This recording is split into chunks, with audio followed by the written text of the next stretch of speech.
The emergency call came in at exactly 2:13 a.m. The operator answered before the second ring. A woman was screaming. Not speaking.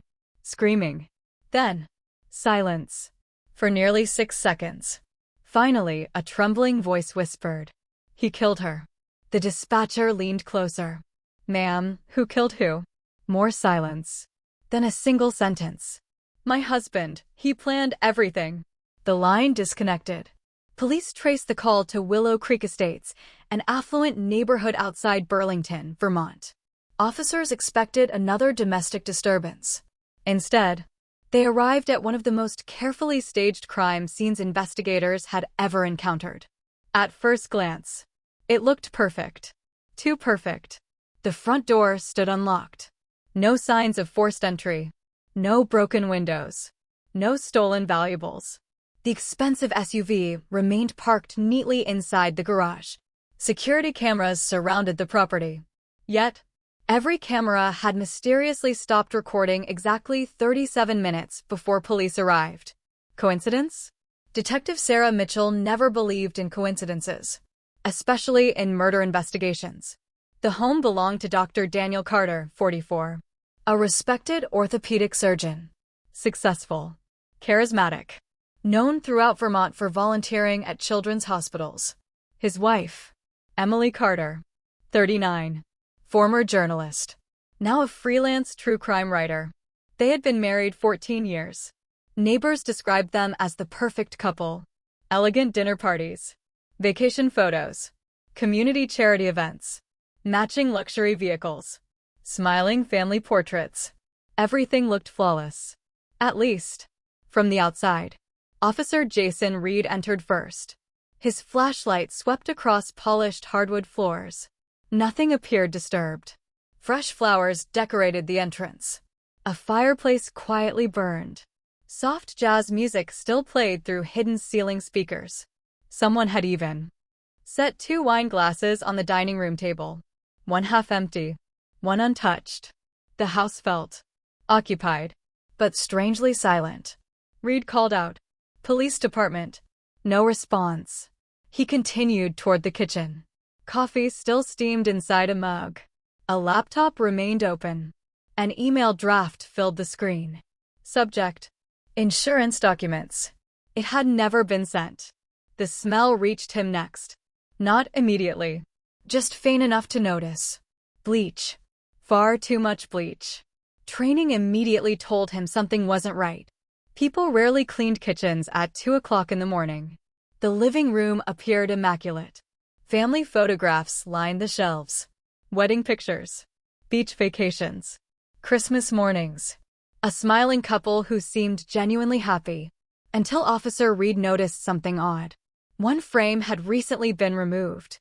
Dust outlined its exact shape. Someone had deliberately taken a photograph. Why? Upstairs. Everything changed. The master bedroom door stood open. Inside, Emily Carter lay motionless beside the bed. One glance told Reed she was beyond help. He immediately backed away. Dispatch. His voice cracked. Possible homicide. Within 20 minutes, the house transformed into a major crime scene. Crime scene investigators photographed every inch. Fingerprint specialists dusted surfaces. Forensic technicians collected fibers. Medical examiners documented every injury. Detective Sarah Mitchell arrived just before sunrise. She had investigated homicides for 19 years. She had learned one important truth. The neatest crime scenes usually hid the darkest secrets. Emily Carter lay peacefully on her side. Too peacefully. Her pajamas showed no tearing. Furniture remained perfectly arranged. Nothing suggested a violent struggle. But appearances often lied. Dr. Olivia Bennett, the medical examiner, examined the body carefully. Then quietly said, "This wasn't natural." Mitchell nodded. "What do you see?" Olivia pointed toward Emily's neck. Tiny reddish marks. Barely visible. Almost hidden beneath her hair. Manual compression. Mitchell understood immediately. Someone had strangled her. Very carefully. Without leaving obvious injuries. Meanwhile, Daniel Carter arrived. Police had located him driving back toward town. He appeared devastated. His expensive suit looked wrinkled. His eyes filled with tears. He hugged officers, asked repeatedly whether Emily had survived. When informed she had died, he collapsed onto the driveway, crying uncontrollably. Several neighbors watched emotionally. Even experienced officers felt sympathy. But Detective Mitchell didn't. Not yet. Experience had taught her something. Grief can be genuine. Grief can also be performed. Daniel explained everything. He claimed he'd spent the evening attending a medical conference in Montpelier. Afterward, he supposedly met colleagues for drinks. Emily stayed home. He returned shortly after receiving missed calls from police. Simple. Believable. Supported by receipts. Supported by witnesses. Supported by hotel surveillance. Everything appeared solid. Almost too solid. Mitchell requested Daniel's clothing. Standard procedure. He cooperated immediately. His hands showed no scratches, no bruises, no injuries. Perfectly clean. Again, too perfect. CSI technicians worked throughout the morning. Every room underwent examination.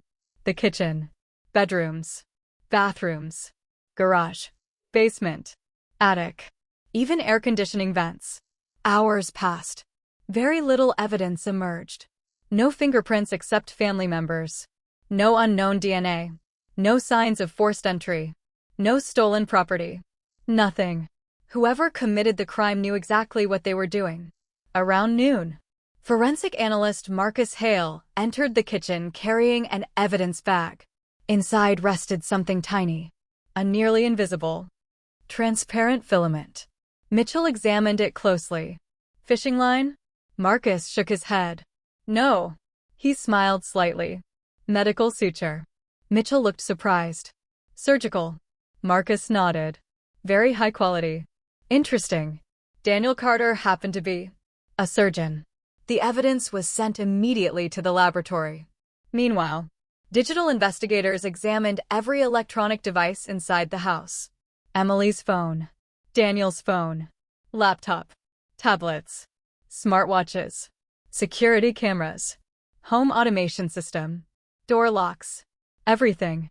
At first, nothing unusual appeared. Until investigators reviewed the home's smart thermostat. It automatically logged movement inside different rooms. According to those logs, someone entered the master bedroom at 11:47 p.m. Someone left at 12:16 a.m. Daniel insisted he hadn't returned home until after 2. The timeline didn't fit. Detective Mitchell interviewed neighbors. Most heard nothing unusual. Except one. 70-year-old Margaret Evans. She couldn't sleep. Around midnight, she noticed something. Daniel's garage door opened briefly. Only for about 30 seconds. Then closed again. She assumed he'd forgotten something. Except, Daniel claimed he wasn't home. Investigators obtained highway camera footage. His black Mercedes appeared exactly where he claimed, traveling toward Montpelier. But Marcus noticed something strange. The timestamp. 3 minutes missing. One camera skipped directly to another. Possible malfunction? Or edited footage? Digital forensic experts requested original recordings. Meanwhile, Emily Carter's unfinished email drew attention. Insurance documents. Why was she working on insurance paperwork shortly before her death? Detectives contacted the family's insurance company. The answer stunned everyone. Daniel had increased Emily's life insurance policy 6 months earlier, from $500,000 to $8 million. No medical reason. No financial explanation. No children requiring protection. Simply, $8 million. Mitchell quietly wrote 2 words. Possible motive. The autopsy revealed another surprise. Emily had eaten dinner around 9:00 p.m.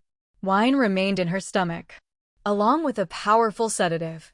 Prescription only. Rarely available outside hospitals. One profession commonly had access. Doctors. Daniel voluntarily returned for another interview.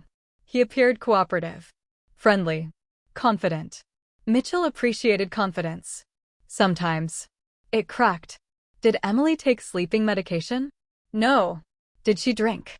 Occasionally. Did you increase her insurance? Financial planning. Why 8 million?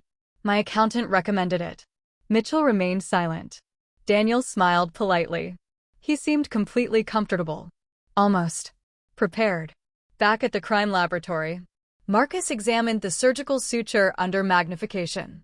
It contained microscopic blue fibers. Hospital-grade packaging material. Even more interesting, tiny particles of titanium dust. Orthopedic operating rooms frequently contain titanium from surgical implants. Marcus immediately called Mitchell. This isn't random. Late that evening, digital investigators recovered deleted internet searches from Daniel's home office computer. Most had been erased, but not completely. Among thousands of files, several searches stood out. How long do sedatives remain detectable? Can strangulation appear accidental? Best household cleaners for DNA. Mitchell stared silently. The searches dated back nearly 4 months. Someone had been planning. Still, planning alone wasn't proof. Evidence wins convictions, not suspicion. Then came the phone call that changed everything. Marcus Hale sounded unusually excited. We found something. What? Not what. He paused. Where? Mitchell drove immediate. To the laboratory. Marcus opened a sealed evidence container. Inside, one microscopic speck of dried blood, barely visible, recovered from underneath the rubber seal of Daniel Carter's luxury watch. Daniel had cleaned the watch carefully, but he missed one place. The DNA testing had already begun. If that blood belonged to Emily, the perfect husband might soon become the prime suspect. Mitchell looked at the tiny evidence container, then quietly said, "Sometimes." She smiled. Forensics sees what killers never do. The security footage from the gas station was only 23 seconds long, but Detective Sarah Bennett watched it nearly 50 times. The detective paused the video. Daniel glanced toward the parking lot for only a fraction of a second, as though checking whether someone remained inside the vehicle. The camera angle couldn't see the passenger seat.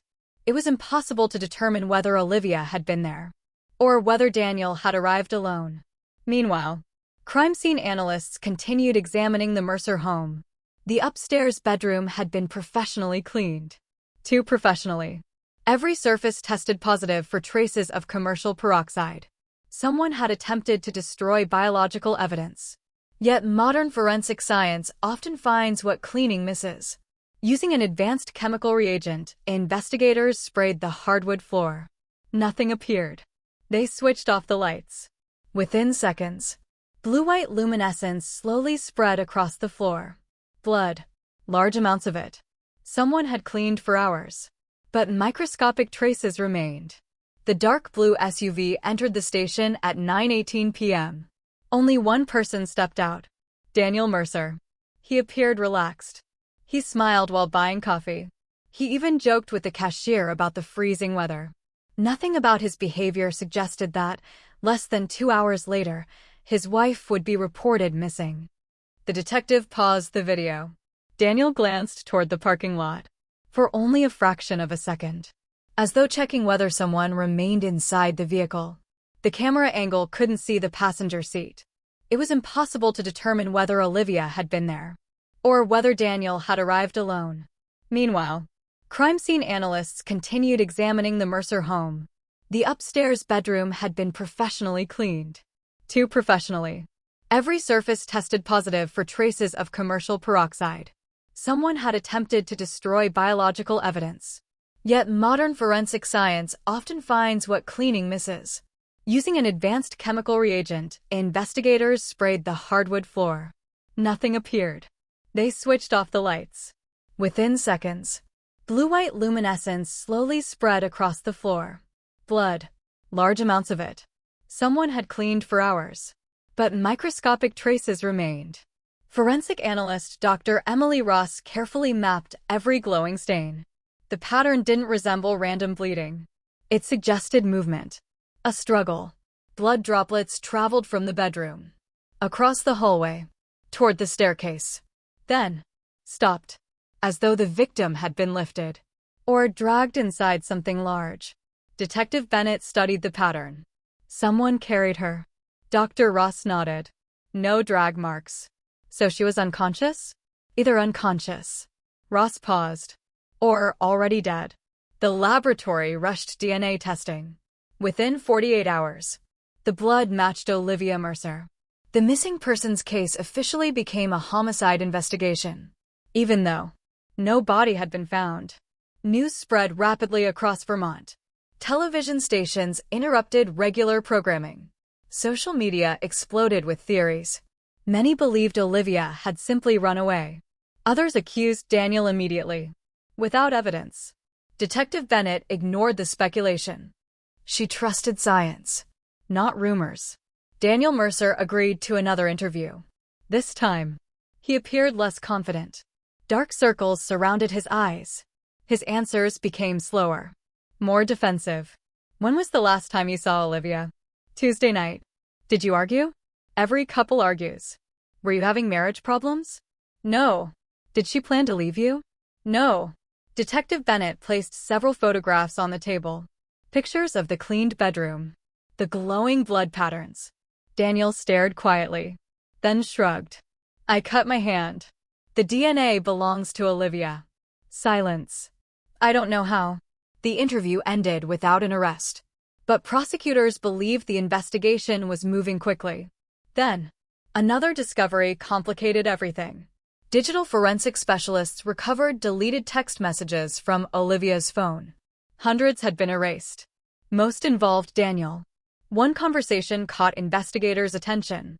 Olivia wrote to her younger sister, Rachel. If anything happens to me, don't believe it was an accident. The message had been sent 6 days before she disappeared. Rachel immediately confirmed something detectives hadn't known. Olivia feared her husband. But she never filed a police report. She believed no one would believe her. Rachel handed investigators a small notebook Olivia kept hidden inside a closet. It wasn't exactly a diary. More like observations. Dates. Arguments. Financial records. Strange behavior. One page stood out. Written only 2 weeks before her disappearance. If Daniel ever says I fell down the stairs. I didn't. Detective Bennett slowly closed the notebook. Daniel had never mentioned stairs publicly. Yet, during his first emergency call, he told dispatch, I think my wife may have fallen. How had Olivia predicted that explanation? Financial investigators uncovered another secret. Daniel had recently increased Olivia's life insurance from $250,000 to $3.5 million. The policy became active only 21 days before she disappeared. The beneficiary? Daniel Mercer. Insurance companies routinely investigate suspicious claims. But Daniel hadn't filed one. Not yet. Why? Because without a body, there could be no payout. Unless a court eventually declared Olivia legally dead. Detective Bennett believed Daniel wasn't rushing. He was waiting. Waiting for time to erase evidence. Waiting for investigators to give up. The forensic laboratory examined Daniel's SUV. Inside appeared spotless. Freshly vacuumed. Recently detailed. Yet, vacuuming rarely removes microscopic particles. Analysts removed the seats. Lifted carpeting. Examined air vents. Then, inside a tiny crack beneath the rear cargo compartment, they found a single blonde hair. DNA testing confirmed. Olivia Mercer. More evidence followed. Minute blood droplets hidden beneath the spare tire compartment. Almost invisible. The DNA matched Olivia. Someone had transported her inside the vehicle. Detective Bennett finally obtained a warrant to search Daniel's financial records. Several unusual purchases appeared during the previous month. Industrial-strength cleaning chemicals. Plastic sheeting. Heavy-duty contractor bags. A new shovel. Concrete mix. Each purchase alone seemed innocent. Together, they formed a disturbing picture. The search expanded. Cadaver dogs examined nearly 50 acres surrounding Daniel's rural property. Hours passed. Nothing. Then one dog stopped beside an old equipment shed. It barked repeatedly. Investigators dug beneath loose soil. Only old construction debris. No body. But ground-penetrating radar revealed something unusual. a recently filled trench extending nearly 12 feet. The excavation began immediately. Everyone watched silently. After nearly 3 hours, workers uncovered nothing. Only broken concrete. Detective Bennett frowned. Someone wanted investigators to dig there. It was a decoy. Back at headquarters, behavioral analysts reviewed Daniel's television interviews. One sentence stood out. I just want closure. Not, I want Olivia home. Not, I hope she's alive. Closure. Past tense thinking. A subtle indicator sometimes observed in deceptive statements. Not proof, but noteworthy. 3 weeks into the investigation, a local fisherman called police. He had discovered a silver bracelet caught among tree roots along the Connecticut River. Rachel identified it instantly. It belonged to Olivia. Daniel claimed she lost it months earlier. Rachel disagreed. Olivia wore it every day. Forensic testing revealed tiny scratches on the bracelet, concrete residue, and microscopic blue paint. The same rare industrial paint used inside Daniel's detached workshop. Investigators returned immediately. This time, they examined the workshop ceiling, walls, drainage system. Then, the concrete floor itself. One square section sounded hollow when struck. Detective Bennett looked toward the forensic engineer. Cut it open. The room fell silent. Concrete saws roared to life. Dust filled the air. As the slab slowly lifted, a powerful odor escaped from below. Everyone stepped back. Dr. Emily Ross slowly peered into the darkness, then quietly whispered, "We found her." The silence inside the workshop lasted several seconds. No one moved. No one spoke. Detective Sarah Bennett stared into the opening beneath the concrete floor as forensic technicians carefully lowered portable lights into the hidden chamber. The space measured roughly 7 feet long, 3 feet wide, just deep enough to conceal a person. Inside, wrapped in heavy plastic sheeting, lay the body of Olivia Mercer. The workshop immediately became the center of one of the largest forensic operations in Vermont's history. No one entered without protective suits. Every footprint was documented, every tool photographed, every grain of concrete dust collected. Detective Bennett watched quietly as the medical examiner supervised the recovery. After several hours, Olivia's body was transported to the State Forensic Laboratory. Now the real investigation could begin. Dr. Emily Ross performed the autopsy the following morning. She had examined hundreds of homicide victims during her career. Yet something about this case immediately caught her attention. There were no obvious gunshot wounds, no stab wounds, no signs of prolonged torture. Instead, everything pointed toward careful planning. Olivia had suffered severe blunt force injuries to the back of her head. But those injuries alone had not caused her death.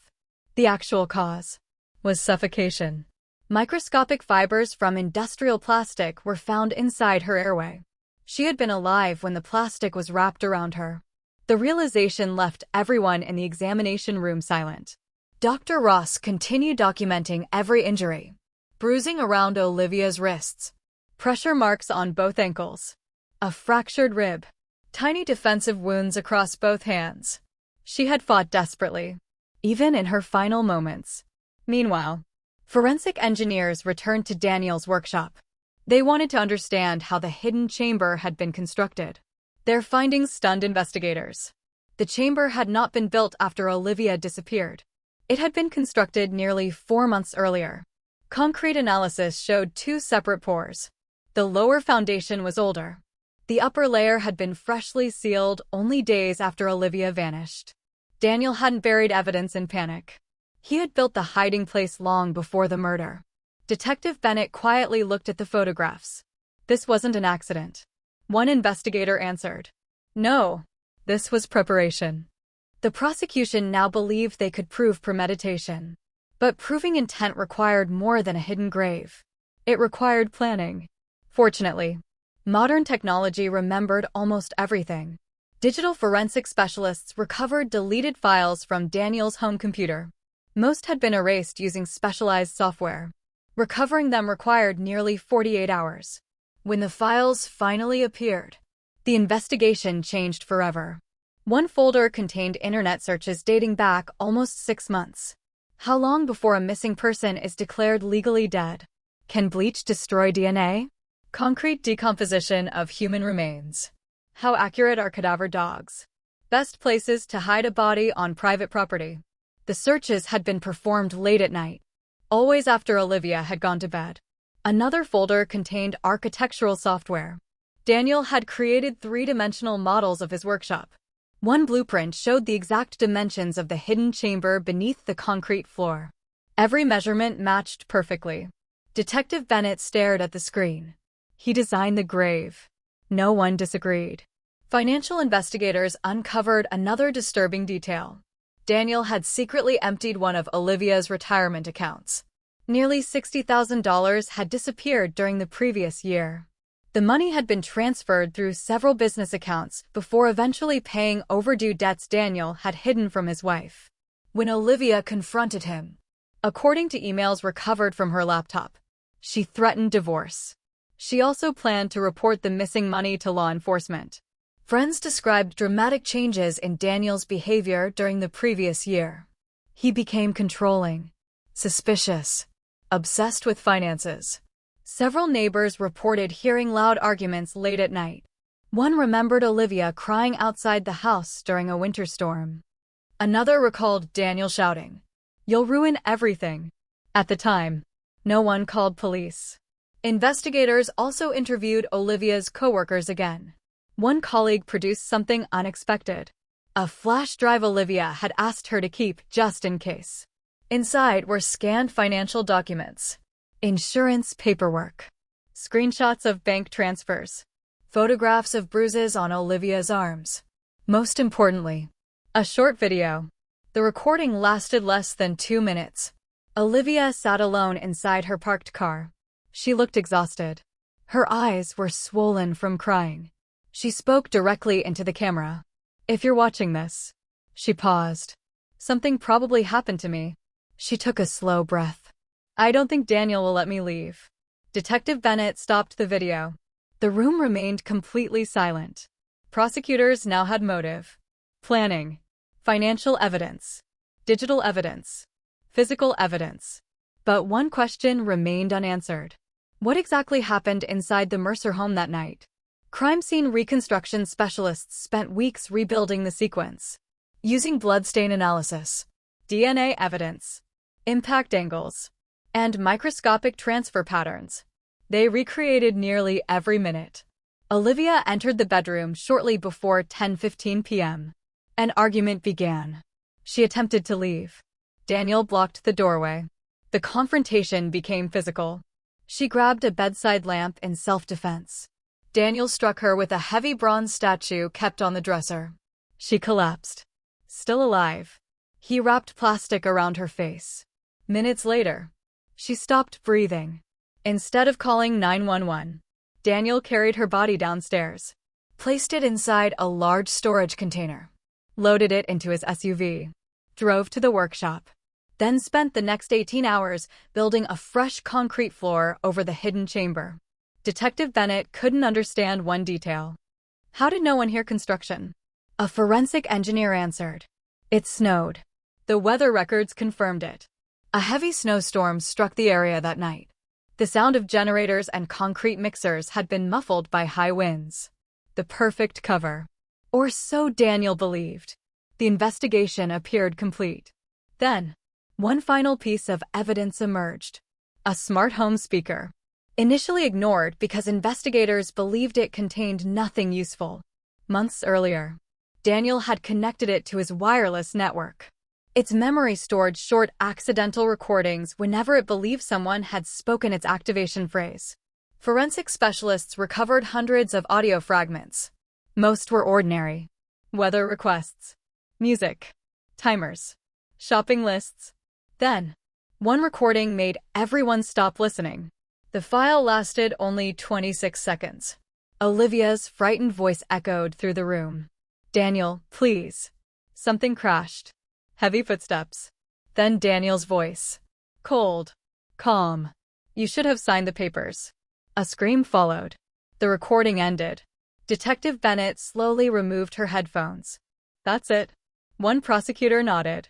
He planned every detail, except the technology listening in his own house.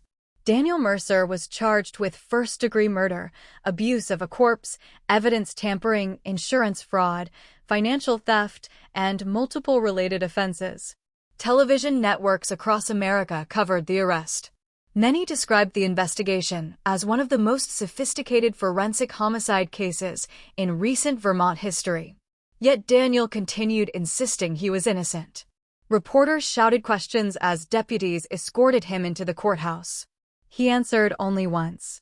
"I loved my wife." Detective Bennett watched from across the street. She quietly replied under her breath. "No, you loved control."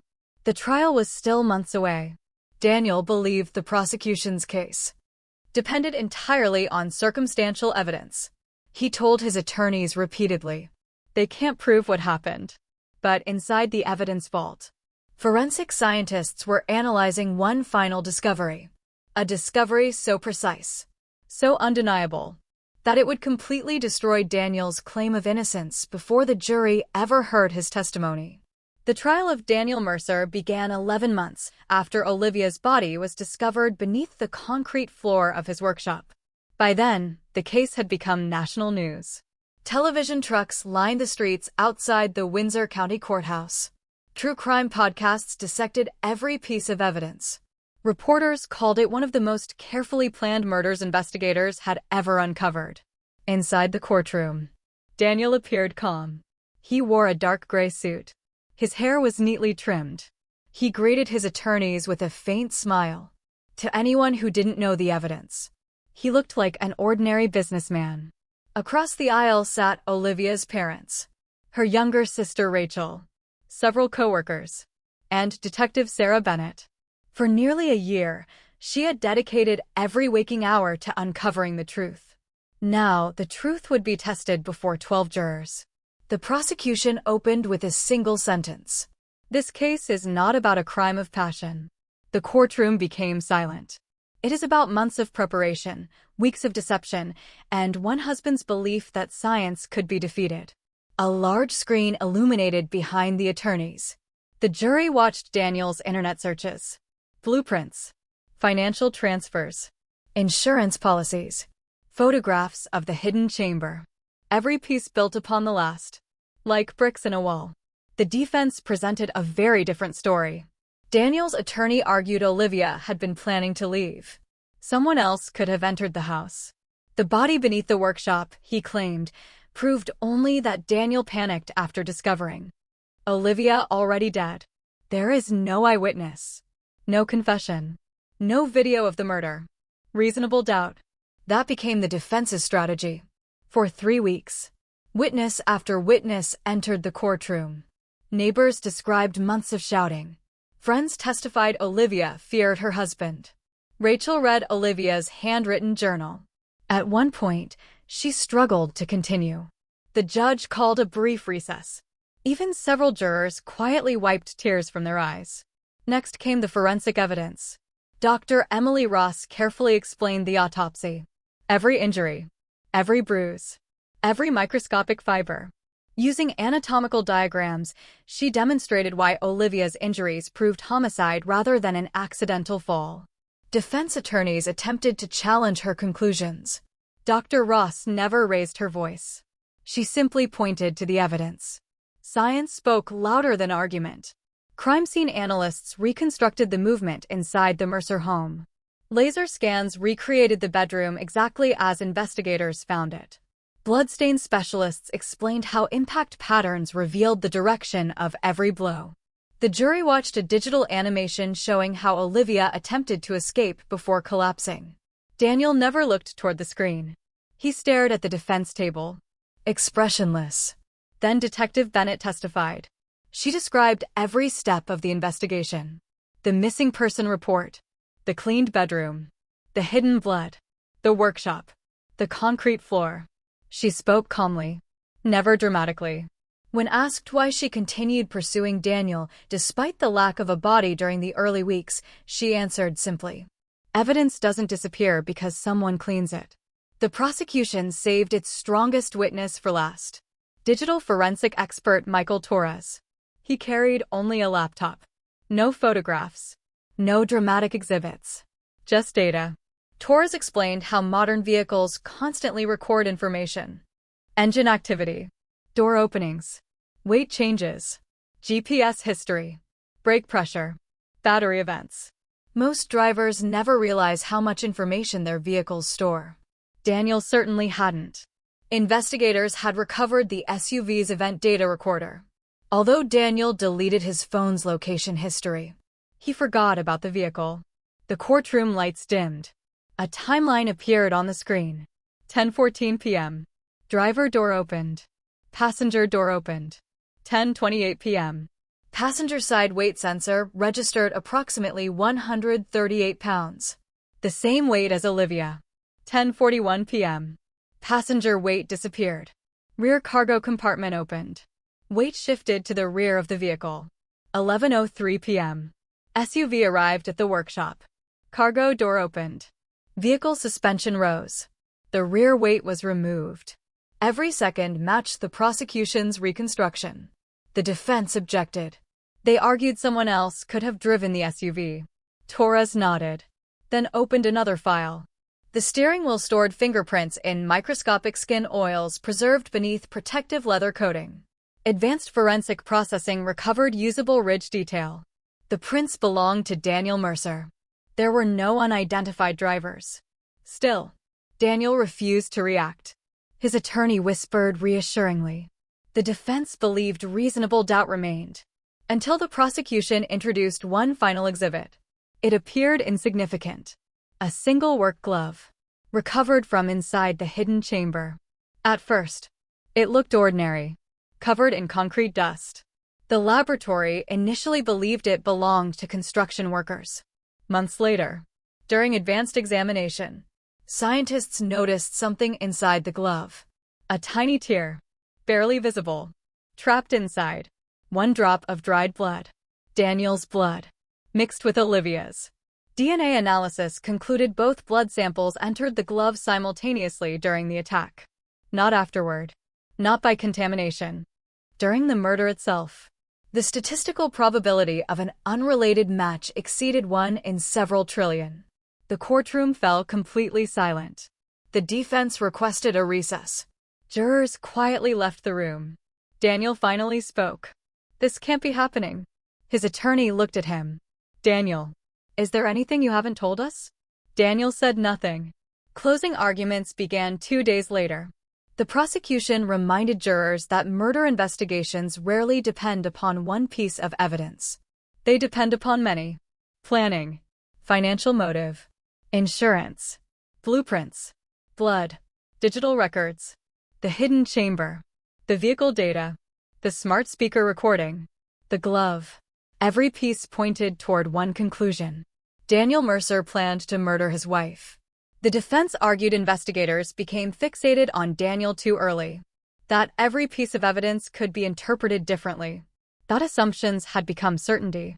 They urged jurors to remember the burden of proof. The jury deliberated for nearly 14 hours. Families waited silently. News helicopters circled overhead. Reporters filled every hallway. Late the following afternoon, the courtroom deputy announced, "We have reached a verdict." Everyone stood. Daniel slowly faced the jury. The foreperson unfolded the verdict form. Her voice remained steady. On count 1. First-degree murder. We find the defendant. She paused. Guilty. Daniel closed his eyes. The courtroom remained silent. The foreperson continued. Guilty. Guilty. Guilty. Every remaining count ended the same way. Judge Margaret Holloway addressed Daniel before sentencing. She looked directly at him. You spent months planning the perfect crime. She paused. You underestimated one thing. The truth.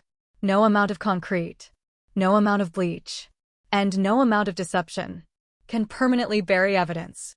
She sentenced Daniel Mercer to life imprisonment without the possibility of parole. Months later, the Mercer house stood empty. The workshop had been demolished. The hidden chamber filled permanently with reinforced concrete. not to conceal evidence, but to erase a place forever associated with tragedy. The property was eventually sold. The new owners rebuilt the land entirely. Nothing remained of the old workshop.